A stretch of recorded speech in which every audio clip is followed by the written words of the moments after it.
네, 여러분 안녕하세요. 김민경입니다. 올해로 어느새 JIBS가 창사 19주년을 맞이했습니다. 그래서 오늘 이 시간에는요, 그동안 제주에 많은 변화를 가지고 온 이 사건들을 중심으로 해서 그때 그 시절 제주라는 특별한 시간을 여러분과 함께 마련하려고 합니다.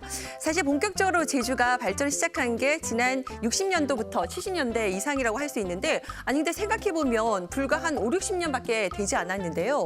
그때 그 영상들을 보면 아니 그때 제주가 저랬어라는 생각이 들거든요. 자, 오늘 그때 그 시절로 돌아가서 같이 한번 시간 여행을 떠나면서 이야기 나눠보시면 어떨까 싶습니다. 준비되셨어요? 아, 준비됐습니다. 잠시만요.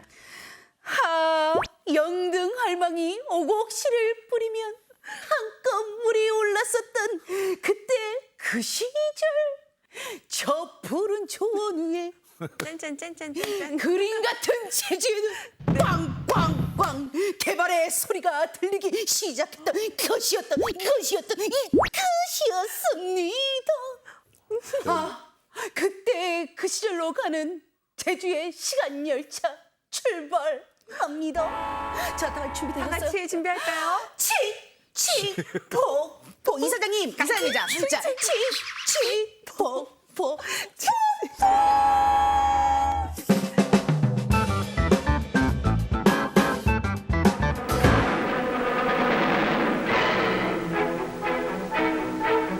이것은 공군의 전투작전과는 달리 700마리의 새끼 돼지를 공군 수송기에 실어 서울로부터 제주도로 시집보낸 색다른 공수작전입니다. 제주도 성예시돌 개발협회 맥크린치 신부가 조선에서 경기도 광신산업으로부터 사들인 개량종자 꿀꿀이는 이제 최신 시설을 갖춘 이곳 예시돌 중앙농장에서 살게 될 것이라고 하니 꿀꿀이의 팔자치고는 늘어졌군요. 그런데 제주도 축산혁명의 꿈에 부풀은 이시돌 농장은 8월 말까지 2,000마리를 사들일 계획이라고 합니다. 우렁찬데요, 울음소리가. 진짜요. 제주를 뒤바꾼 사건, 네, 영상 보셨는데 7위입니다, 7위. 아, 7위. 네, 꿀꿀이 공수작전. 아, 이름이 너무 재밌기도 하면서 거창한데요? 맞습니다. 네. 저는 근데 대한뉴스 보면 좀 재밌는 게 그 네. 톤이에요. 토니, 잘하실 것 같아요. 꼴꿀이의 팔자가 상팔자입니다. 네, 똑같지 않습니까? 아, 아니 근데 이사님 재밌게 저도 봤는데 아니 중대한 사건이죠. 우리 제주에서는 꿀꿀이 공수작전. 우리 축산업의 발전에 아마도 씨앗이 되는 그런 사건이 아닐까 싶어요. 그 사실은 원래 제주도가 돼지의 나라예요. 네. 근데 이제 돼지의 나라에 다시 돼지를 공수해 온다는 게 사실은 좀 신기한 거죠. 집집마다 돼지 두세 마리는 항상 네. 통시에 있고 네. 일제 때만 해도 한 4만 5천 두의 돼지들이 제주도에 있었거든요. 네, 네. 그런데 2,000마리의 돼지를 공수하고 그중에 700마리를 먼저 공수해 오는 게 이 네네. 꿀꿀이 공수작전인데 네, 네. 얼핏 보면 이해가 안 되죠. 원래 있었는데 근데 이제 그죠? 이 얘기를 하려면 이제 지금 돌아가셨지만 그 이시돌 목장의 신화를 창조하셨던 네, 네. 임 맥클린치 신부를 왜 떠올리지 않을 수가 없고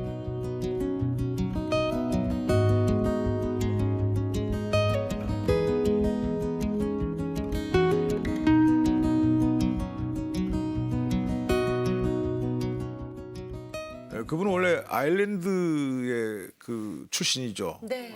그 제주도에 54년도에 오는데 네. 와서 이제 한림에 성당을 만들고 거기서 정착하면서 보니까 이제 집집마다 돼지들은 있는데 네. 또 아일랜드가 돼지 농사 이런 걸 잘하는 데거든요. 제주도 돼지는 작고 우리 옛날 돼지들이 그랬어요. 우리 똥돼지라고 부르는 작은 돼지들이 육질도 좋고 요즘 새로운 평가를 받지만 그 당시에 이 벽안의 신부님이 보기에는 네, 네. 이게 농가 소득과 연결시키려면 이 정도로서는 상품성이 안 된다. 아, 그랬군요. 그래가지고 경기도에 있는 미군 부대에서 돼지 2마리인가를 먼저 가져와 가지고 네. 이 한림에서 성당 마당에서 키우기 시작했대요. 네, 네. 제주도는 돼지를 통시에 가둬서 키우는데 그 마당에 풀어놔서 키우니까 네. 주민들도 뭐라 그럴 거 아니에요. 우리 풍습에 전혀 안 맞으니까. 그렇네요, 처음에. 그래서 시작한 게 이제 목장을 만드는 것이었고 그 양돈 농장으로 시작된 게 이시돌 목장의 원조예요. 기원.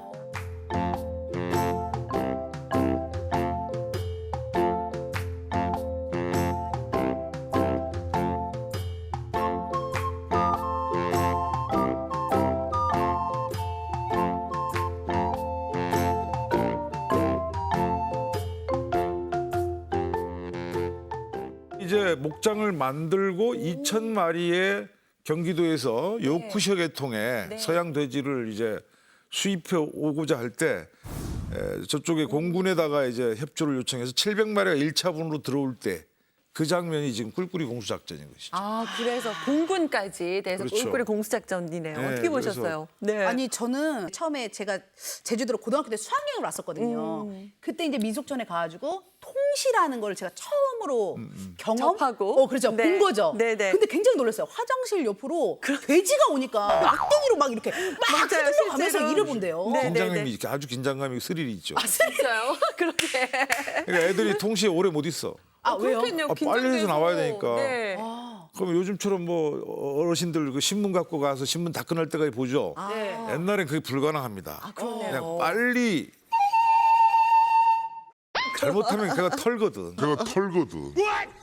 아, 그 전에 나와야 돼지가요? 되니까. 그러니까 상당히 왜 긴장감이 있고. 공병률 당하는지. 그렇지.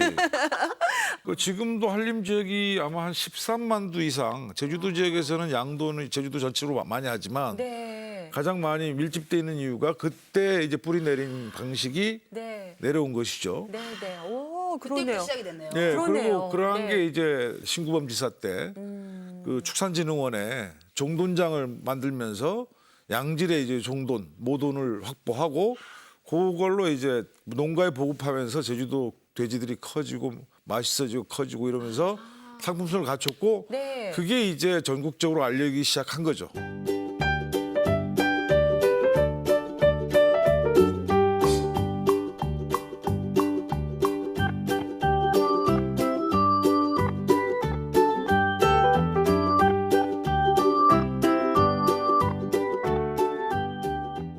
자, 그렇다면 이제 6위, 우리 제주를 변화시킨 네, 어떤 또 사건이 6위에 올랐을까요? 함께 먼저 만나보시죠.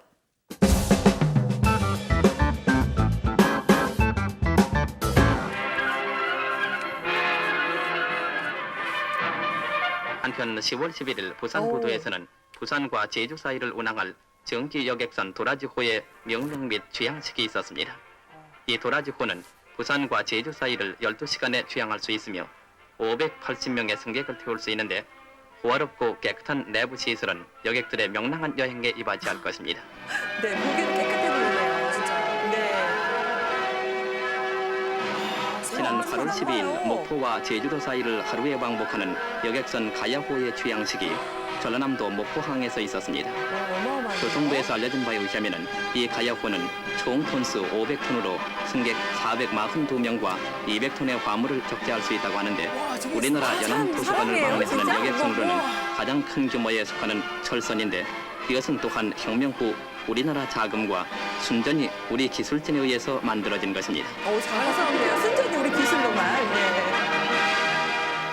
와, 진짜 아니 6위로 약진하는 해운 해상교통 변화인데 아니 아까 제가 또 고향이 부산이다 보니까 네. 부산 제주 간에 이 도라지호도 그렇고 너무 반갑는데요. 네, 어떻게 보셨어요 또? 1961년도에 그 박정희 대통령이 네. 제주도에 와가지고 북국민학교 운동장에서 뭐 연설을 하면서 이런 쪽에 앞으로 하겠다 한 것을 좀 앞당겨서 했다고 그래요. 그래서 도라지호는 당시에 국내에서는 가장 큰 여객선이죠.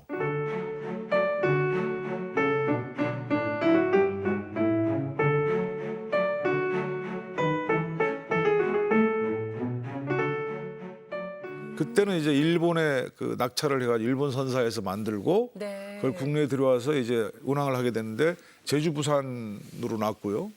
아까 그 가야호는 목포하고 제주 간인데 네. 이거는 순수하게 국내 기술로 만든 최대 덩치가 큰 철선이었고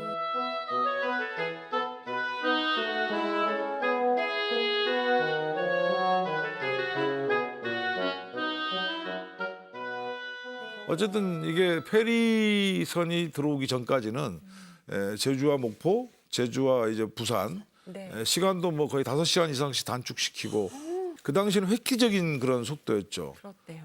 그런 시대에 이제 아까 사람들이 가득 네. 찼고 그 가야호가 목포에서 제주도로 출발할 때는 그 이난영의 목포의 눈물을 틀어줬다는 얘기들이 있어요. 공에 된 노래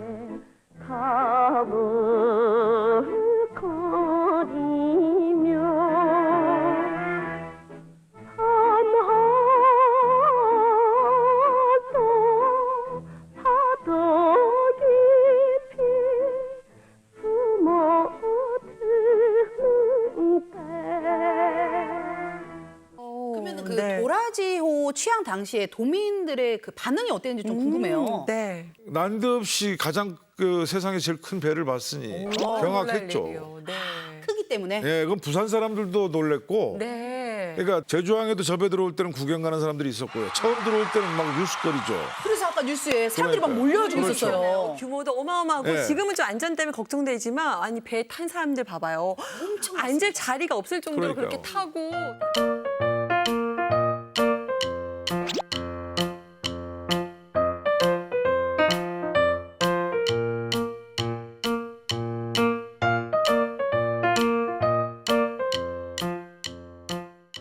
아까 꿀꿀이들은 상당히 그 하늘을 날아다녔잖아요. 꿀꿀이들. 그러네요. 그렇죠. 공군으로. 그렇죠. 그 진짜 상팔자예요, 걔네들은.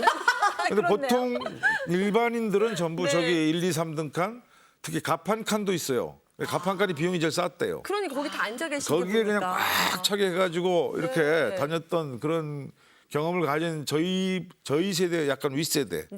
그러니까 지금 한 70세, 80세 이분들은 그분들의 발이었죠, 저게. 그렇네요. 옛날 그 추억담들이 떠오르는 분들도 많이 계실 거라는 생각이 좀 듭니다. 정말 약진하는 해운, 해상 교통 변화 오늘 6위에 올랐습니다. 네, 자 6위까지 함께 만나보셨고 그러면 우리 제주를 변화시킨 또 큰 사건이 뭐가 있었을까요, 여러분? 5위입니다. 네, 만나보시죠. 음.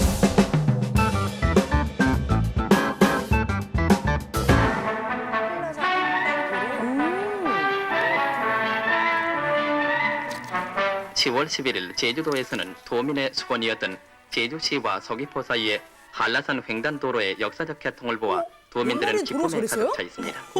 아니 한라산 중거리를 횡단도로, 가로지르는 와. 총 연장 43km의 이 횡단도로는 작년 3월에 착공해서 1년 8개월 만에 개통을 보게 됐는데 세상에. 제주 서귀포 사이에 아, 잠깐, 거리와 소도 시간을 아닙니까? 절반으로 같이 단축시켰으며 다니네요, 소도. 앞으로 이 도로는 말? 제주도의 산업, 경제, 관광의 발전은 물론 학술과 문화 교류 등 제주도 지역 개발에 크나큰 역할을 맡게 될 동맥선이 될 것입니다.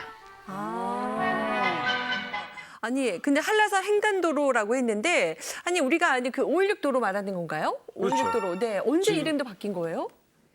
그러니까 원래는 한라산 횡단도로가 네. 원래 그 공사를 시작할 때 이름이었고요. 아. 1967년도 들어서야 이제 516이라는 네. 명칭을 이제 만들게 되죠. 그래서 처음에는 한라산 횡단도로인데 원래 이 횡단도로는 한라산을 넘는 이 횡단도로는 조선 시대 때부터 있었다 그래요. 그러니까 사람이 그때는 뭐 사람이 혼자 이제 걸어가지고 소로죠. 네. 그런 정도의 길이 있었고 길이었죠. 그거를 일제 때 네. 한 40km 정도의 이런 걸로 이제 비포장으로 역시 만들죠. 좀 그렇지만 정리했고, 그것도 네. 지금 우리가 아는 그런 도로가 아니고 네. 아주 그냥 자갈도 없고 그러나 이제 좀 고르게 해서 길을 좀 튼 뭐 그런 게 이제 있었는데 해방되고 얼마 없다가 4.3이 터지잖아요. 아, 네. 4.3이 발발하면서 한 9년 가까이 입산 금지령이 내리면서 이 도로가 완전히 이제 사람들이 다닐 수 없는 지금도 뭐 몇 년만 지나면 다 숲으로 덤비잖아요. 네. 한라산 중턱에 그렇게 되놨으니 뭐 도로가 쓸 수 있겠어요? 그래서 이제 4.3이 끝나고 나서 5.16 쿠데타 이후에 소위 말해서 박정희 혁명정부라 불렀죠 그때 그 시기에 이제 본격적으로 공사를 시작해요. 그래서 이제 1962년 이때 처음에 공사를 시작해서 1년 8개월 정도 걸려가지고 그 전 구간에 공사를 하는데 실제로 개통식을 한 거는 그 이듬해에 해요. 예, 이듬해 하는데 사실은 대통령 선거 4일 전에 개통식을 하거든요. 그래서 이것 때문에 말도 많았죠. 뭔가 네. 그러니까 비하인드 공사는 스토리가. 전체 공사는 70% 진행돼 있었고 네. 그다음에 포장 아스팔트라고 그러죠. 지금 아스콘도로 말고 콜타를 뿌려가지고 누르는 그거는 한 40% 정도밖에 진척이 안 돼 있는 상태에서 네. 일단 문을 연 거예요.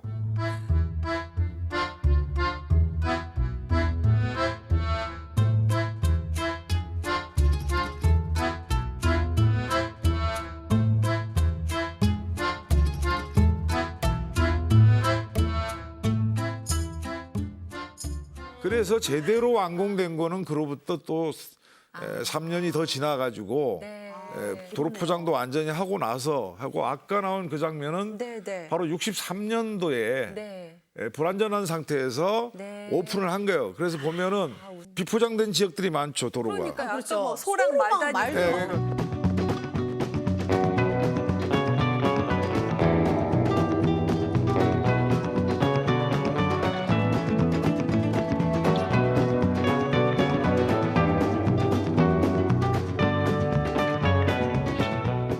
그러네요. 선거 때문에 획기적인. 당겨져서 네. 미완성인 상태에서 했지만 네, 네. 그래도 그 어려운 그 한라산길이 네. 다시 뚫렸고 이게 한 2시간 이상을 아마 단축시켜요. 이 도일주로 돌아가는 이 시간에 비해서. 맞아요. 저 2시간이면 그러니까 이제 산남 사람들은 특히 제주시 오고 가는 사람들은 네. 잔치를 벌일 수밖에 없죠. 얼마나 빨리 오고 갈 수 왔다 갔다 할수 있었겠어요. 있겠어요. 그리고 같이 또 교류도 예전보다 많아지게 되고 네. 그러다 보니까 더 발전도 많이 할 수 있는 계기가 된 것 그리고 같네요. 예. 그래서 어쨌든 간에 67년도인가 그 뭡니까 전체 공사가 끝나고 완전히 포장도 끝나고 네. 해서 이제 표지석을 세울 때 네. 당시에 도청에 국장했던 분이 이제 청와대 네. 가가지고 박정희 대통령한테 친필 휴호를 받아다가 그 돌에 새긴 게 지금 아라동에 네. 제주대학교 좀 지나면 아, 그쪽에 있고 표지석이 하나는 있어요. 저쪽 토평 쪽에 네. 세워져 있죠.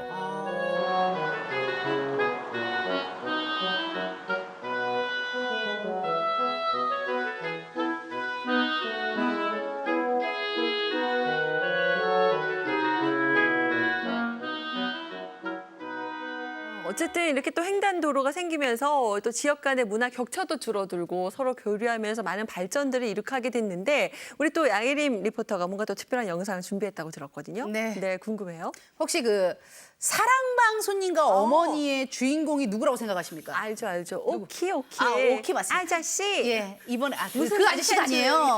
이번에 제가 오키 버전으로 소개를 하겠습니다. 어떤 아저씨인가요? 아이, 어머니.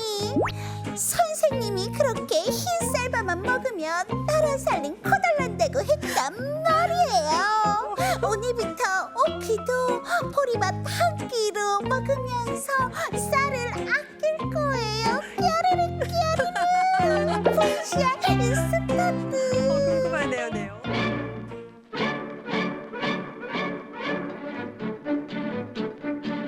지난해 호남곡장의 극심한 한해로 부족한 쌀에다 불안정한 쌀값을 조절하기 위해 정부에서는 부득이 외국 쌀을 들여와야만 했습니다.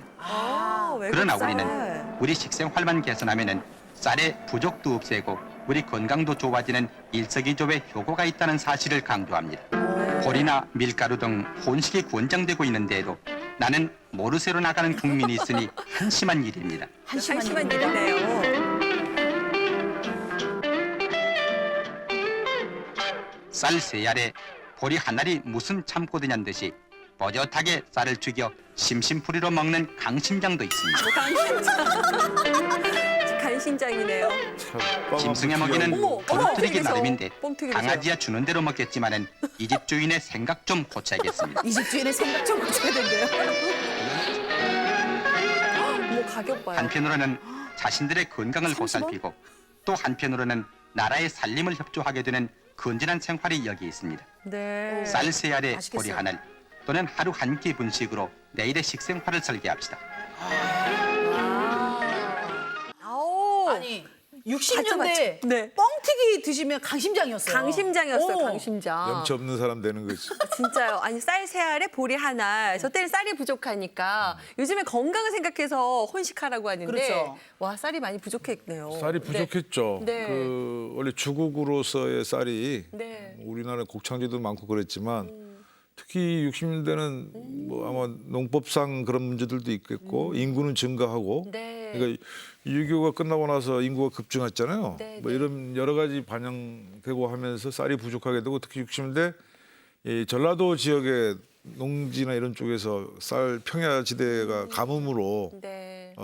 되게 힘들었죠. 특히 60년대 말에는 한 4, 5년간 연속으로 흉년이 일어가지고 소위 호남 대한발이라는 엄청난 가뭄에 제주도에서 막 물도 공수표도 안 돼가지고 그랬던 일이 있는데 이건 좀 그 전에 얘기 같습니다만은 네.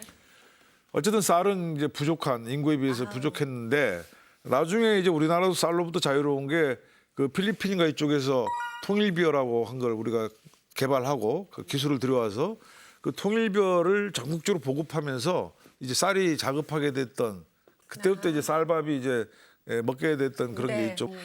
근데 그 전까지는 그럼 뭘로 먹고 살았느냐? 여기에 국수 지금 계속 나오죠. 네, 아까 네. 30원, 40원. 맞아요. 가격 국수, 보셨어요, 진짜? 유부국수든 무슨 냄비국수든 뭐든 국수의 기본은 밀가루 아닙니까? 네. 그러니까 이 밀가루가 왜 그러니까 쌀은 없는데 밀가루는 왜 있느냐? 원조 식품 이게 원조 뭐거든 자원이거든요.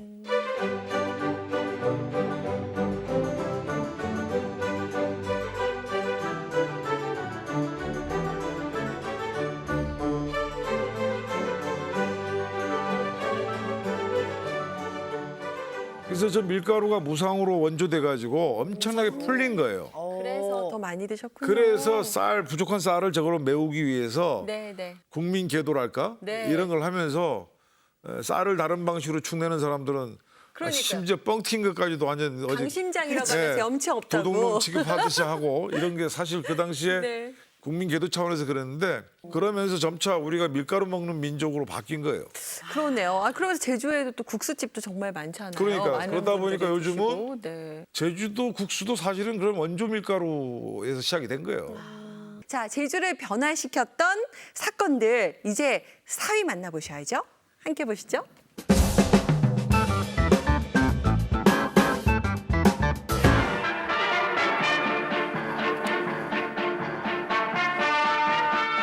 바람 많고 돌 많고 아가씨가 많은 삼다도 제주도는 요즘 그 발전의 모습이 눈부신 바 있습니다. 지금 보시는 공사는 제주시에 세워지는 시민회관으로서 시민회관. 제주도에서 제일 큰 건물인데 강호진 제주도지사는 빠른 시일 내에 공사를 마칠 것을 당부했습니다. 아, 네. 또한 관광지로 이름 높은 제주도 제주시에는 현대식 시설을 갖춘 깨끗하네요. 제주도 관광 호텔이 세워져 호텔이네요. 이곳을 찾는 우와. 관광객들의 호평을 받고 있습니다. 네. 이 호텔은 제주도 출신 제1교포 김평진 씨가 세운 것으로서 양식과 한식 등 30여 개의 객실과 식당, 연회장 등 각종 시설을 비롯해서 이구장 특산물 판매소까지 마련돼 있어 제주도 있어요? 관광사업 발전에 그러네요. 큰 역할을 하고 있습니다. 아니, 흑백이어서 그렇지 그냥 컬러면 요즘 시대 네. 같은 느낌이에요. 인테리어가 그렇죠. 좋아요. 네, 제주를 뒤바꾼 그때 그 시절 지금 4위 만나보셨는데 제주 시민회관이네요. 제주도에서 그때 가장 큰 건물이라고 소개하네요. 그 당시 규모로 네. 지금도 작지 않은 규모죠. 그렇죠, 그렇죠. 예, 단일 네. 건물로는 어쨌든 그 김태식 씨라고 당시에 그 아까 나온 지금 네. 한의관광호텔 예전에 제주관광호텔을 설계하신 분이에요. 아. 예, 이분이 작품이 많은데 네. 어쨌든 이분이 맡아가지고 그 제주도에 그 소위 뭐 문화 공간이 전혀 없을 때 최초로 만들어진 복합 문화 공간이죠. 복합 문화 시민회관이. 네. 그래서 뭐 거기서 전시, 공연, 뭐 미스코리아 선발 대회, 심지어 뭐 예비군 훈련, 뭐 그다음에 민방위 훈련. 역사가 깊네요. 나중에는 무슨 뭐 그 예전엔 극장으로 됐었어요. 그래서 나 어릴 때 초등학교 때인가 소장수라는 영화를 거기서 봤던 게 있어요. 소장수. 소장수. 네.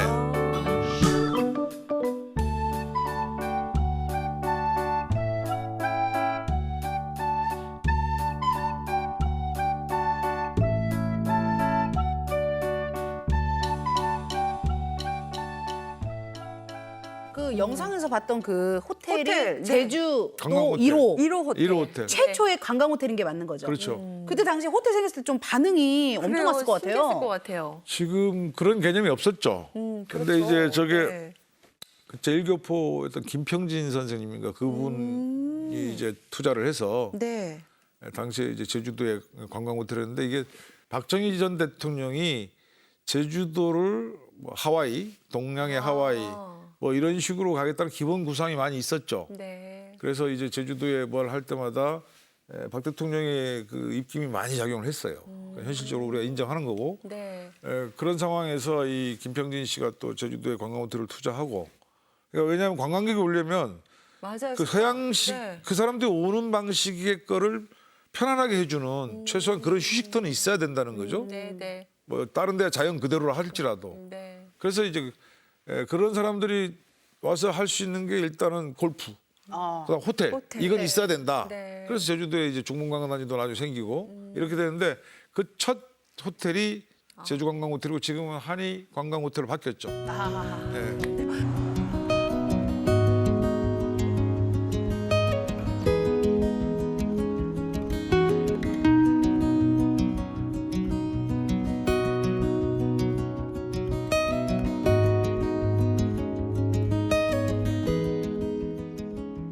이 관광 호텔로 인해서 또 제주 많은 분들이 오게 하는 관광 산업을 발전시키게 하는 하나의 또 큰 사업이 아니었나 생각이 박정희 드네요. 대통령도 제주도면 거기서만 잤어요.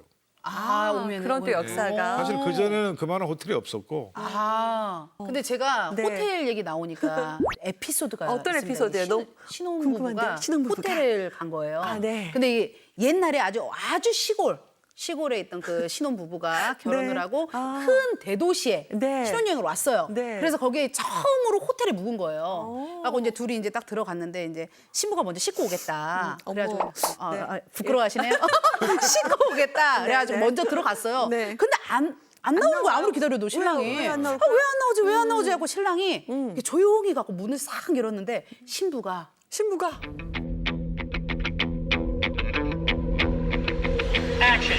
그 기절했어요? 샤워기를 잡고 왜요? 자, 여보세요? 여보세요? 전화기 저기 물 좀 주세요. 물이 안 나왔구나. 여보세요? 여보세요? 네, 그랬대요. 세상에. 세상에나 그럴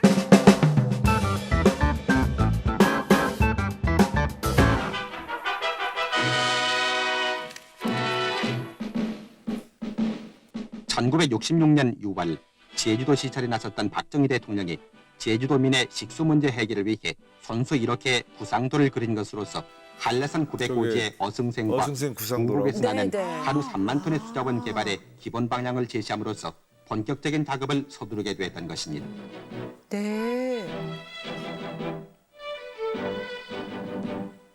구곡과 어승생 수자원으로부터 저수지에 이르는 도수로를 내고 한라산 기슭을 따라 물을 저렇게. 동서로 48km의 파이프를 설치하는 동시에 230km의 지선을 설치하고 10만 톤 규모의 저수지가 금년 8월에 준공되면은 제주도민의 생활용수는 물론 산업용수로도 이용돼 제주도민의 수건을 해결하게 됩니다. 그렇네요.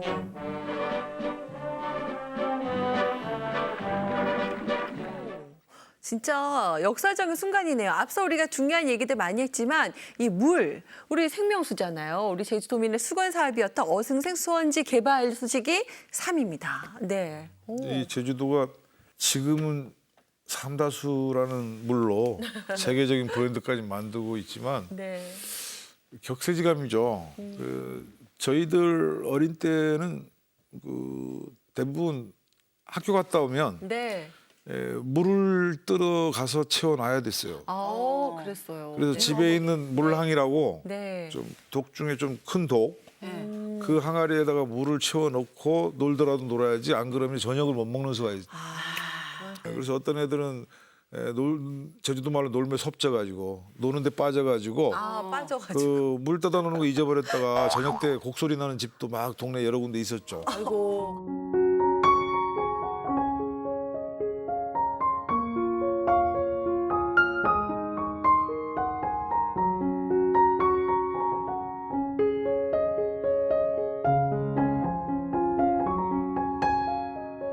그러던 와중에 여기도 박정희 대통령이 나오죠. 네. 제주 방문한 자리에서 66년에 왔다가 이런 그 어승생 댐 건설 계획에 대한 구상도 아까 앞에 나왔죠. 네, 그 네. 메모지에다가 직접 그린 거라 그래요. 그렇게 해서 한라산에 이런 그 수원이 될 수 있는 여러 가지 물들이 나오시는 곳들을 이제 도수관을 만들어서 수도관을 만들어 가지고 거기 걸 한 곳에 모아서 그걸 다시 재분배하는 방식으로 구상이 됐고 네, 네. 그게 이제 실행된 게 이 어승생 댐 공사고 이게 완공돼 가지고 한번 물을 채우는데 한번 바닥이 터져 가지고 네, 네. 다시 재공사하면서 우여곡절이 많았죠. 정말 제주도민의 삶이 획기적으로 변화시켰던 네, 역사적인 순간인데 뭐 박정희 전 대통령에 대한 뭐 반응들은 참 엇갈리는데 이 부분에 대해 있어서는 네, 좋은 평가들을 받고 있죠. 네. 저는 이제 예전에 이제 촬영 가면은 네. 어렸을 때 얘기하면은 꼭 빠지지 않는 게 돌 줍는 거하고요. 아, 물 그다음에 그 줍는 거? 허벅, 물 허벅에 학교 가기 전에 그리고 이제 학교 갔다 오고 나서 꼭 물을 채워놔야 됐다고. 그래 고생했다는 얘기를 제가 많이 들었습니다. 그러네요. 진짜 어선세 수원지 개발로 인해서 우리 여러 어린이들도 살렸네요. 그렇죠. 그러다가 이제 나중에 70년대 들어서면서 네. 60년대 말 70년대 되면서 본격적으로 지하수 개발이 되기 시작해요. 네. 그래서 곳곳에 그 지하수 타공해가지고 뽑아내는 그 기계들이 이제 각 마을마다 보이기 시작하고 네, 네. 그게 등장하면서 이제 소위 공동수도라는 게 생겨나요.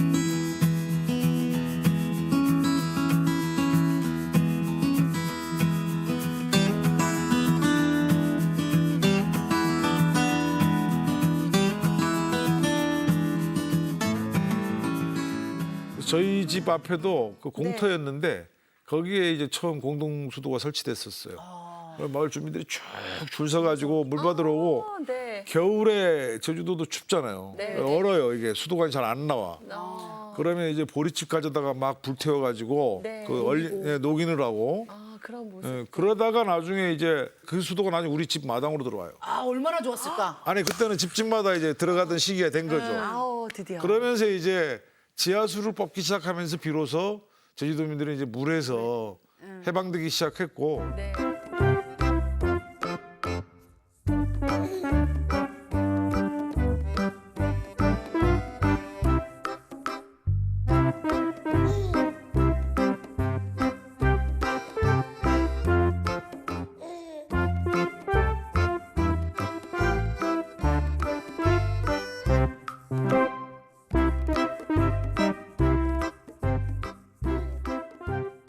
저희들은 이제 그 물이 없던 시대를 살아가지고 좀 그런 거 있는데 애초부터 태어나서 보니까 물이 풍부했던 세대들은 그 아까 같은 얘기를 들으면 실감이 안 나죠. 저는 그렇죠. 우리는 네. 수도꼭지 튀면 물이 출철 나오는 시대잖아요. 네. 그러니까요. 그래서 샤워할 때 그냥 물 확. 아우, 다시 한번 좀 반성하게 됩니다. 반성하게 됩니다, 예. 여러분들. 네, 아껴야 될 것 같아요. 그리고 무엇보다 요즘 코로나19로 거리두기 하는데 근데 용천수에서 모여서 같이 북적북적 그런 모습 보니까 또 반갑기도 하고 그런 모습이긴 한데요. 아무튼 정말 우리 시대를 뒤바꾸게 했던 역사적인 그런 순간들 또 예전의 그런 모습까지 오늘 보면서 여러 가지 많은 생각 여러분들 하셨으면 좋겠습니다. 자, 이번에는 2위예요. 벌써 2위가 됐습니다. 자, 여러 가지 많은 이야기 나왔는데 여러분 2위는 뭘까요? 제주를 바꾼 역사적인 사건 만나보시죠.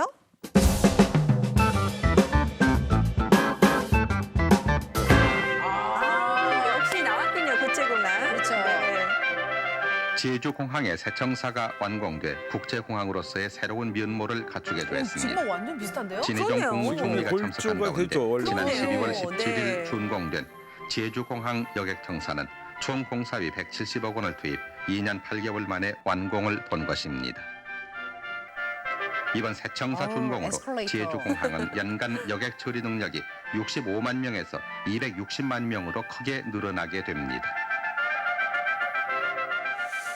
와, 진짜. 아니, 왜 이 소식이 안 나오나 했어요. 드디어 2위로 나왔습니다. 뭐 거의 뭐 지금 모습이랑 비슷하기도 비슷해요. 하고요. 네, 괜히 막 공항 보니까 설레기도 하는데 어때요? 우리 혜림 씨는 언제 비행기 처음 타봤어요?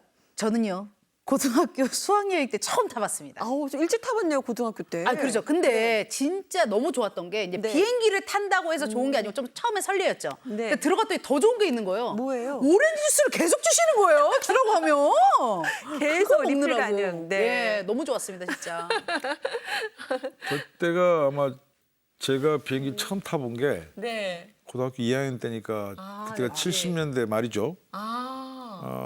그리고 이제 지금 저 공항이 네. 들어선 것도 아마 그 즈음에 70년대 말에 네. 완공되고 그랬던 것 같은데 이게 일제 때부터 이제 정뚜리 비행장이라고 해서 했던 거를 해방되고 나서는 이제 미군이 인수했다가 네. 다시 나중에 이제 한국으로 넘어오고 그다음 민간 항공기가 다 하는 게 1950년대쯤 시작했는데 다시 6.25 터져서 못 타가 55년부터 이런 쭉 역사가 있어요.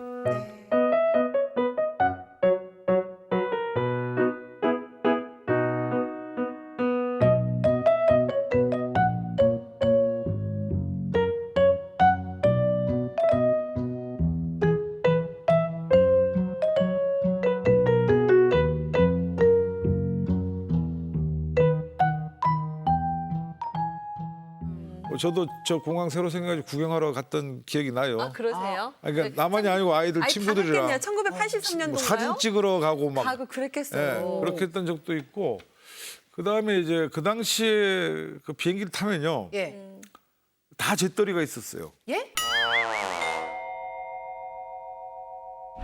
처음에는 모든 좌석에 있다가 네. 그다음 어느 시대부터는 그 비행기 한쪽 앞쪽이든 뒤쪽이든 이렇게 비행기에서. 예, 와, 잿더리 있는 장면을 곳이 보여줬어요. 사라지더니 네. 지금 비행기 기종에서 그나마도 볼 수가 없죠. 이제 새로 나온 비행기들은 아예 없잖아요. 전혀 없죠. 없죠. 전혀 없죠. 있을 네. 수가 없죠. 이게 불과 얼마 오래 안 되는 거예요. 아 진짜요? 그래서 예전엔 뭐 당연히 비행기 타면 담배 피고 그러니까 세상에. 비행기가 이제 공중으로 나가서 궤도에 딱 올라가잖아요. 네. 그럼 거기서 띵 하면서 불이 켜지는데 네. 그 흡연 그 안 된다고 엑스했던 게 그냥 네. 딱 제대로 켜지면서 흡연 시간이 되는 거죠. 뭐 담배를 펴요. 네, 그래서 그 불이 있구나. 그렇죠. 그러니까요. 어머 세상에. 그래서 이제 요즘 새 비행기들은 안 그렇지만 네. 예전에 옛날 아직도 거. 쓰는 뭐 몇십 년 쓰는 것들 그럴 수 있겠죠. 아우, 네. 저도 비행기를 늦게 타봤거든요. 대학생 이후에 타봤는데 다들 일찍 타봤던 그런 부분에서는 좀 더 빨라지 않았을까 생각이 듭니다. 자, 어쨌든 제주를 뒤바꾼 사건 중에 2위로 지금 제주국제공항 네, 지금 준공 소식을 전해드렸거든요. 이제 드디어 영예 대망 1위만 남아두고 있는데 그 전에 또 특별한 영상을 먼저 보고 가겠습니다. 우리 혜림 씨가 준비한 영상이라고 들었어요. 네 맞습니다. 네. 아 조금 전에는 그 쌀이 좀 귀했던 1960년대의 생활상을 보셨잖아요. 네. 이번에는 1970년대 생활상을 준비했습니다. 오. 아, 잠시만요.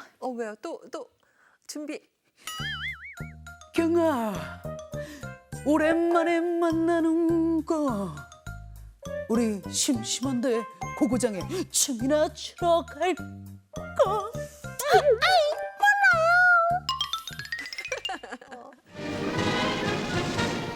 태풍 풍교를 몰아내자.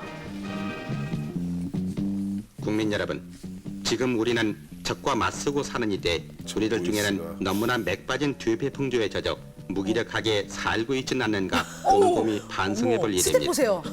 이 광경을 보십시오. 비밀 댄스홀에서 체면도 가정도 그리고 내일도 잊어버리고 놀아나야 하는지,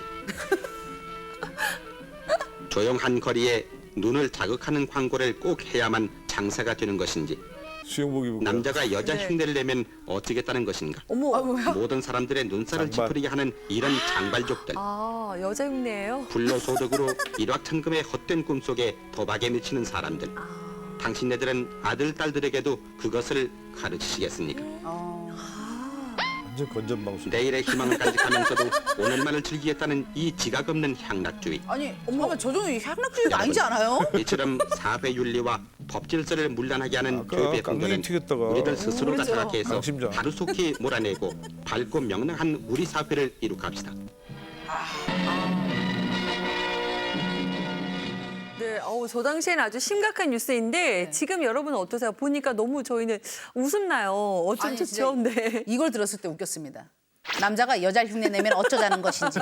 아니 근데 장발이 뭐 저희 이렇게 막 허리까지 긴 것도 아니고 아니, 약간 그러니까요. 길었는데. 네. 아니, 락커 보면 큰일 나겠어요. 아 큰일 나죠. 난리가 나죠. 저 저때 당시에. 되면은. 네네. 근데 그때나 또 지금도 저희가 이제 멋내고 놀고 네. 싶은 그 마음은 똑같은 것 같아요. 그러니까요. 어머. 그러니까 원래 우리 전통 문화는 장발 문화인데. 아, 그렇죠. 맞나요? 따가지고. 옛날 우리 올리들. 선배들. 전통 문화가 원래 장발인데. 네네. 근데 이제 이게 군사 문화와 유교 문화가 짬뽕된 아. 상당히 좀 애매한 70년대 문화, 60년대, 70년대 이때 그 문화들이 검열과 네. 이런 그 통제 그렇죠. 이게 왜냐하면 군사정부였거든요. 네, 네. 그러니까 그게 오래 갔죠. 맞아요. 저는 태어나서 대통령이 한 명밖에 없는 줄 알았어요. 성년이 되기 전까지 네. 18년 동안 한 사람만 대통령이었잖아요. 그런 시대에 네. 또 그러한 어떤 사회 시스템이 그렇게 되다 보니까 네. 아까 말도 안 되는 것들이 사실은 범죄가 되는. 그래서 그러니까 태폐풍조. 뭐 여자들 맞아요. 미니스커트 네. 뭐 아마 요즘 고등학생은 다 잘릴 걸 그걸로. 아 그렇죠. 난리 나죠. 큰일 나죠. 그다음에 남자들 뭐 머리 좀 길면 네. 그냥 장발야에서 다 바리깡으로 밀고 그 자리에서 저도 이제 김이 3cm로 요고 시절에 다녔던 기억이 나는데 저희 때 교련 수업도 배웠었거든요. 여러분 교련 기억하시는지 모르겠어요. 아시는 분은 저희 세대고 모르는 분은 또 우리 Z세대일 텐데 자, 그 교련 수업과 관련된 영상도 준비했거든요. 저 보고 또 얘기 나눠볼까요?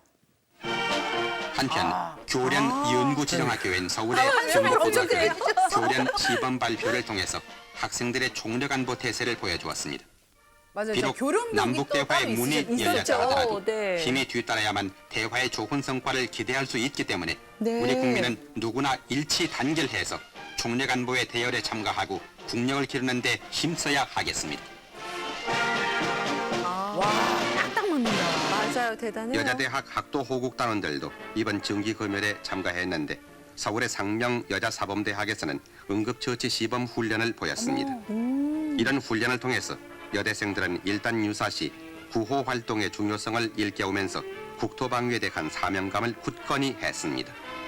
옛날 생각나네요. 군대. 예. 네. 와. 저도 고등학교 때 배웠던 기억이 나거든요. 저도요. 혜림 씨도 배웠어요? 저 배웠죠. 그 삼각건하고 그 네. 붕대 감기, 네. 붕대 감는 것도 그 방법이 또 달라요. 그리고요, 시간 안에 해야 돼요. 맞아요. 그래가지고 저희 그 이게 들게 있잖아요. 듣는 네, 거. 들 것들. 저희 네. 이제 실습 그 수행평가예요. 수행평가. 네. 이제 하는 거예요. 근데 막 하고 이제 환자를 이제 처음에 제가 이제 환자 역할을 했었는데 들 것에 딱 올라갔는데 안 들어지는 거예요. 그런 에피소드가 있었어요. 아니 근데 아까 우리 이 선생님 왜 한숨을 쉬셨어요? 아니, 옛날 생각나셔가지고. 뭐 여러 가지 에피소드도 많고 그런데 네. 충검술, 네. 총기분해, 분열, 결혼부, 각반 뭐 이런 게 떠오르잖아요. 그 군대에서 하는 거 아니에요? 그러니까요. 그렇죠. 근데 이제 이게 참 어떻게 보면 슬픈 거예요. 왜냐하면 감수성이 가장 분출하던 충만한 시대잖아요. 네. 그러니까 뭐 여학생이든 남학생이든 간에 그래서 어떤 감수성이 솟구치고 그것이 신장돼야 될 시기에 네. 이러한 그 군사 문화 훈련을 받아야 되는 이런 거는 사실은 되게 불행한 거예요. 그래서 사실은 나는 씁쓸해요. 저걸 보면 단순히 같이 웃을 수 없는 게 네. 제가 다녔던 학교도 저런 거 빡세게 한대고 저희들도 뭐 총검술 총기 분해하고 막 이런 거 다 이거는 우리가 이제 과거의 하나의 거울로 삼아야 되는데 저런 시대를 단순히 웃을 게 아니라 네, 네. 저런 그 감수성이 충만한 시기에는 더 발현될 수 있도록 해야 되는데 그러네요. 문화 강국이 곧 그러니까 산업적으로도 강국이 되는 그러니까요. 이 시대인데 이제는 네. 그 꿀꿀이 가두듯이 그러면 안 되고요. 마냥 좀 풀고 네. 이렇게 발현될 수 있을 때 그 사회도 밝아지고 네. 미래도 있다. 창의력도 발전하는 맞습니다. 거고요. 불과 생각해보니까 진짜 우리 양혜린 리포터도 배웠다고 하니까 한 10여 년 전까지는 이런 교련 수업을 받았던 시절이 있었습니다. 하지만 또 지금은 또 분위기가 많이 달라졌죠. 자, 이제 드디어 우리 제주를 뒤바뀐 역사적인 사건 대망의 1위입니다. 1위 뭘까요? 1위. 궁금한데요? 네. 1위 뭘까요? 예상이 되는데 예상이 예상이 되세요? 되십니까? 네네. 자, 제가- 준비하셨죠? 예, 네. 준비했습니다. 이 분위기로 가면 가면 새벽 종이 울렸네. 새아침이 밝았네. 너도 나도 일어나. 맞아요. 새 마을을 가꾸세.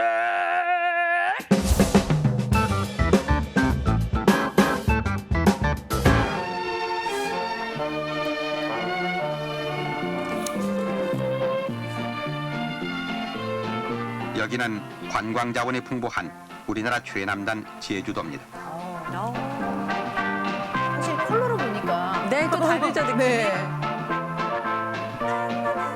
이곳 제주도의 새마을 운동이 큰 성과를 거두고 있습니다. 남제주군 중문면 월평리의 경우 폭 8m, 길이 750m의 마을 안길이 반듯하게 완성됐으며 지금 공동 다 운동을 창고와 계시는 거예요. 새마을 광장이 만들어져서 살기 좋은 환경으로 탈바꿈했습니다. 네.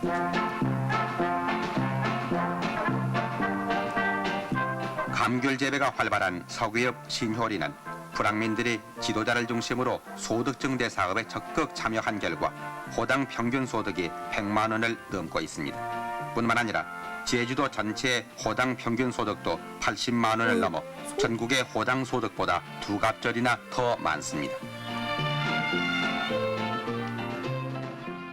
네, 제주를 바꾼 역사적인 사건 대망의 1위 바로 역시 새마을 운동이었습니다. 아니 우리 박경원 이사장님이 이거 나올 줄 아셨다라고 아니, 하셨거든요. 전체적으로 분위기가 네. 이렇게 가다 보면 새마을 나오겠구나 했는데 역시 나오네. 역시나. 네, 역시나입니다. 근데 우리 새마을 운동에 대해서 좀 한번 짚고 넘어가야 될 것 같아요. 어떤 정책이고 어떤 운동이었는지 한번 좀 정리해 주시죠. 그거는 뭐 여기서 설명 안 해도 너무 잘 알려져 있죠. 그리고 아까 일종의 그 당시 슬로건이 뭐 조국 근대화, 조국 근대화. 그러한 큰 모토 하에 네. 잘 살아보세 아니었어요? 네, 잘 먹고 잘 살아보세. 예, 네. 그 전에 이제 우리가 가난했고 그 옛날 조선 시대 때 그런 그대로 남아 있는 그 속에서 우리가 가난했다라는 일종의 전제가 있었고 네. 거기서 탈출하기 위해서는 마을길도 넓히고 초가집도 없애서 쓰레기집으로 바꾸고 저희도 같은 경우는 통시도 없애고 비위생적인 거. 예, 그러니까 이제 그렇게 되면서 어쨌든 우리 주변의 삶의 모습이 달라졌고 네, 네. 넓은 길을 뽑으니까 이제 차도 다닐 수 있고 또 거기에 경운기나 이런 거 다니면서 농촌 소득 등대 올라가고 실제로 저희도 같은 경우는 그 시기에 감귤 농업이 대대적으로 이제 시작되면서 그거와 맞물려 떨어지면서 제주도식 새마을 운동은 사실은 감귤 운동처럼 이렇게 될 정도로 했고 감귤이 사실은 오랫동안 효자 산업이 됐죠. 서귀포를 비롯한 이 일대는 가는 곳마다 귤밭으로 풍요를 노래합니다. 따스한 기온과 적당한 토질, 그리고 주민들의 근면을 재산으로 귤밭을 일군 이곳은 1967년부터 정부시 재구로 외국산 밀감의 수입이 중지되자 생산과 소득이 한꺼번에 불어나게 됐습니다. 겨울철 감귤 성수기를 맞은 이 고장 주민들은 황금빛 열매를 따며 스스로 부자마을의 새 일꾼으로 자랑스럽기만 합니다.